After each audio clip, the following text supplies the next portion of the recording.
नमस्कार, मैं हूं अमित पालित।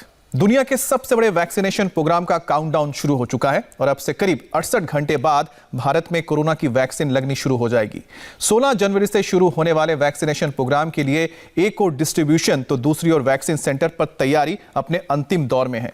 वैक्सीनेशन से पहले सीरम इंस्टीट्यूट की कोविशील्ड की 1 करोड़ से ज्यादा डोज भेजी दी गई है। आज भी मुंबई से 27 शहरों में कोविशील्ड वैक्सीन पहुंचाई जा रही है। इसके अलावा भारत बायोटेक की कोवैक्सीन भी 13 शहरों के लिए निकल चुकी है। तो ये बड़ी बात है कि भारत में ही निर्मित की गई दोनों वैक्सीन कोविशील्ड और कोवैक्सीन की सप्लाई शुरू हो चुकी है। जहां एक तरफ कोविशील्ड के 1 करोड़ डोजेस सप्लाई हो चुके हैं, तो वहीं आज जो कोवैक्सीन है, जो भारत की देसी दवाई है, उसकी भी खेप निकल चुकी है। आपको बता दें कि दिल्ली में तो कोवैक्सीन की जो पहली खेप पहुंच भी चुकी है। कोरोना से सबसे ज्यादा बुरे हालात जिस शहर के हैं वो है मुंबई। राहत की बात तो यह है कि मुंबई में भी वैक्सीन की खेप पहुंच चुकी है और हमारे साथ थोड़ी देर में महाराष्ट्र के हेल्थ मिनिस्टर राजेश टोपे भी जुड़ेंगे। उससे पहले आपको दिखाते हैं कि दिनेश मौर्य ने हमें क्या रिपोर्ट भेजी है वहां पर वैक्सीनेशन प्रोग्राम को लेकर। पूरे देश में कोरोना से सबसे ज़्यादा प्रभावित शहर मायानगरी मुंबई में शुभ टीके का आगमन हो चुका है। इस वक्त हमें मुंबई के बीएमसी के एफ साउथ वार्ड के बाहर आज सुबह पुणे के सीरम इंस्टीट्यूट से जिन टीकों को लाया गया है, कोविशील्ड के वैक्सीन को लाया गया है, उन्हें इसी वार्ड के कोल्ड स्टोरेज रूम में रखा गया है।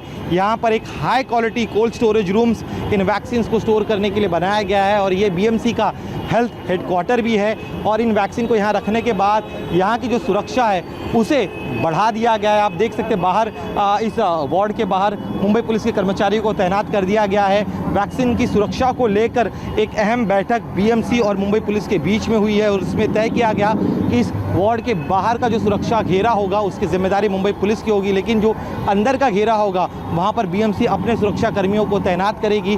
और इस कोल्ड स्टोरेज रूम में किसी भी व्यक्ति को बाहरी व्यक्ति को आने की इजाज़त नहीं होगी। सीसीटीवी के जरिए लगातार इस वैक्सीन पर नज़र रखी जाएगी। तमाम तरह की सुरक्षा के एहतियात बरतने की बात बीएमसी कर रही है। बीएमसी का कहना है कि वो पूरी तरह से तैयार है। इंतज़ार 16 जनवरी का है, जब ये दिन आएगा तब तड़के सुबह यहाँ से वैक्सीन निकाल कर तमाम वैक्सीन सेंटर्स पर भेजा जाएगा ताकि वक्त पर तमाम लाभार्थियों को टीका लगाया जा सके। कैमरामैन स्वप्निल के साथ दिनेश मौर्य, इंडिया टीवी, मुंबई। तो आप अलग अलग शहरों की तस्वीरें देख रहे हैं कि तस्वीर जो हैदराबाद से वो बताती है कि किस तरह से भारत ने अपने ही रिसर्च से, अपने ही यहाँ पर देसी तरीके से एक ऐसी वैक्सीन तैयार किया जब लोगों की जान बचाएगी। मैं बात कर रहा हूँ कोवैक्सीन की, जिसे भारत बायोटेक ने तैयार किया है। उसकी भी जो सप्लाई है आज से शुरुआत हो चुकी है। हैदराबाद से आप देख रहे हैं कंसाइनमेंट भेजे जा रहे हैं। इसके अलावा दिल्ली में कोवैक्सीन की पहली खेप पहुंच चुकी है। कोलकाता से वैक्सीन की डोज अलग अलग शहरों के लिए निकलने लगी है। पवन नारा की एक रिपोर्ट आपको दिखाते हैं कोलकाता से। पूरे देश में 16 तारीख से कोविड के खिलाफ वैक्सीनेशन प्रोग्राम शुरू होना है। उसके लेकर पूरे देश में वैक्सीन पहुंचनी शुरू हो गई है। इस वक्त हम कलकत्ता के बाग बाजार इलाके में हैं, जहां प्राइमरी स्टोरेज सेंटर है, जहां कल या कहें कि 12 तारीख को 6,80,000 के करीब वैक्सीन पहुंची थी। आज यहां एक एक बैच बनाकर इन वैक्सीन को अलग अलग डिस्ट्रिक्ट्स में भेजा जा रहा है। आपको बता दें कि कोलकाता की वैक्सीन अभी नहीं निकली है। ये जो पेट्रोल गाड़ी है, एक आगे गाड़ी पेट्रोलिंग वाहन दिया गया है और इसके पीछे वैक्सीन वैन है। Ministry of health and family welfare, government of India, इसमें जिस फ्रंटलाइन वॉरियर को वैक्सीन लगनी है उस हिसाब से डोजेस को डिवाइड किया गया है और पुलिस पेट्रोल की अगुवाई में ये गाड़ियां जा रही हैं। ये वाहन फिलहाल नंदीग्राम के लिए निकल रहा है। नंदीग्राम डिस्ट्रिक्ट की वैक्सीनेशन है और एक के बाद एक पेट्रोल कार के साथ इस तरह से यहाँ वाहन निकल रहे हैं। यानी वैक्सीन प्रोग्राम सुचारू हो सके इसके लिए ड्राई रन किया गया था और अब जमीन पर वो एक्शन दिखाई दे रहा है। ये रेफ्रिजरेटेड वैन्स हैं जिसमें निकाला गया है। कुछ वैन्स पीछे भी खड़ी हैं। तीसरी वैन जिसको फूलों से सजाया गया है उसके लिए एक और पेट्रोल वैन है। यानी ये खुशखबरी है, कोविड वैक्सीन के खिलाफ जिस वैक्सीन की जरूरत थी वो वैक्सीन हिंदुस्तान को मिल गई है। भारत में पुणे में निर्मित है और अब फूलों से सजी हुई गाड़ी में नंदीग्राम जिले के लिए कोविड वैक्सीन निकल रही है और इसके लिए रेफ्रिजरेटेड वैन है। आपको बता दें कोविड वैक्सीन को -2 से -8 डिग्री तक के तापमान में रखा जाना है, जिसके लिए रेफ्रिजरेटेड वैन्स का इंतजाम किया गया है और अब फ्रंटलाइन वॉरियर्स को कोविड वैक्सीन मिलनी शुरू हो जाएगी और कोलकाता के प्राइम स्टोरेज सेंटर बाग बाजार से ये वैक्सीन निकलनी शुरू हो गई है। कैमरामैन शिशिर के साथ पवन नारा, इंडिया टीवी। तो कहां कितनी वैक्सीन पहुंची है वो आपको बता देते हैं। दिल्ली में 2,60,000 कोविशील्ड की डोजेस पहुंची हैं। उत्तर प्रदेश में 1,60,000 पहुंची है। बंगाल में, जिसकी तस्वीर थोड़ी देर पहले आप देख रहे थे कोलकाता की, वहां 10 लाख कोविशील्ड के डोज पहुंचे। बिहार में 5.5 लाख कोविशील्ड के डोजेस पहुंच चुके हैं। ओडिशा में 4,10,000 कोविशील्ड पहुंची हैं। 20,000 वैक्सीन यहां पर अभी पहुंचना है। पंजाब में 2 लाख कोविशील्ड की डोजेस पहुंच चुकी हैं। तमिलनाडु में 5,40,000 कोविशील्ड की डोज गई है, वहां पर भी 20,000 और कोविशील्ड पहुंचेंगी।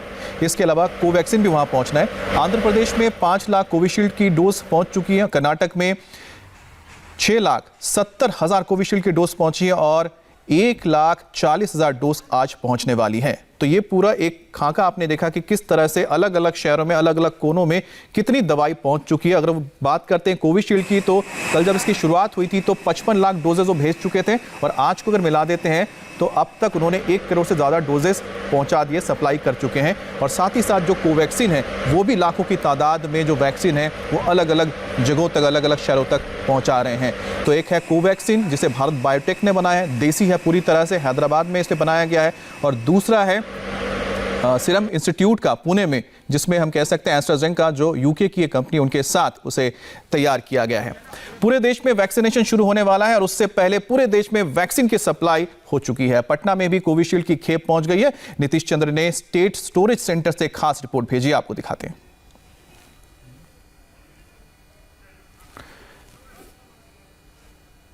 पुणे के सीरम इंस्टीट्यूट से आए कोरोना वैक्सीन को पटना के स्टेट वैक्सीन सेंटर में जहां रखा गया है, हम आपको वहां की तस्वीर दिखा रहे हैं। यही वो जगह है जहां वैक्सीन को स्टोर किया गया है। आप देखिए इस तरह से जो आपको लगातार WIC वॉक इन कूलर दिखाई दे रहे हैं, उनमें से एक को अभी इसमें इंगेज किया गया है। कोविड-19 वैक्सीन, इसी के अंदर वैक्सीन को रख दिया गया है और टेम्परेचर यहाँ पर आप देखिए इस इक्विपमेंट के जरिए ये टेम्परेचर मॉनिटर किया जाएगा और स्वास्थ्य विभाग के जो तमाम अधिकारी हैं वो भी इसको अपने दफ्तर में बैठे बैठे देख सकते हैं। यहाँ आप देख लीजिए, ये टेम्परेचर यहाँ दिखा रहा है 2 से 8 डिग्री तक का तापमान इसमें चूँकि आवश्यकता होती है तो उसको ये पूरा करता है। यहाँ पर आप देखिए, अब चूँकि वैक्सीन यहाँ आ चुका है, अब यहाँ से इसे भेजा जाएगा अलग अलग ज़िलों में और ये आपको कोल्ड बॉक्स जो हैं वो पहले से मंगा कर रख लिए गए हैं। इसमें आइस पैक के साथ इसको अलग अलग ज़िलों में भेजा जाएगा। इसके अलावा रेफ्रिजरेटर वैन्स भी हैं। रेफ्रिजरेटर वैन्स यदि कम पड़ेंगे तो इनकी आवश्यकता होगी। और इसके बाद देखिए ये जो सिरिंज हैं वो भी काफ़ी संख्या में मंगा लिए गए हैं। करीब 2 करोड़ से ज़्यादा सिरिंज मंगा लिए गए हैं। आगे और आवश्यकता के अनुसार इसे मंगाया जाएगा। यहाँ पर आप देखिए ये ILR है, आइस लाइंड रेफ्रिजरेटर, और इसकी भी काफ़ी अहम भूमिका होगी। WIC का एक छोटा रूप आप इसे कह सकते हैं। और इसके ये जो अलग अलग ज़िलों में जाएगा वहाँ पर चूँकि बहुत ज़्यादा WIC नहीं है तो इस तरह के जो ILR हैं उनमें उनको वैक्सीन को रखा जाएगा। तो अब चूँकि वैक्सीन पहुँच गया है, जिसका लंबे समय से इंतज़ार था, और वैक्सीन को यहाँ पर रख दिया गया है और जहाँ पर इसे रखा गया है वहाँ अब इसके अंदर किसी को जाने की इजाज़त नहीं होगी। जो यहाँ पर वैक्सीन सेंटर के जो अधिकारी हैं, स्वास्थ्य विभाग के अधिकारी हैं, वो अब आवश्यकता के अनुसार निर्देश देंगे कि ये वैक्सीन अब बिहार के अलग अलग ज़िलों में कब और कहाँ जाएगा। कैमरामैन विनोद कुमार के साथ नीतीश चंद्र, इंडिया टीवी, पटना।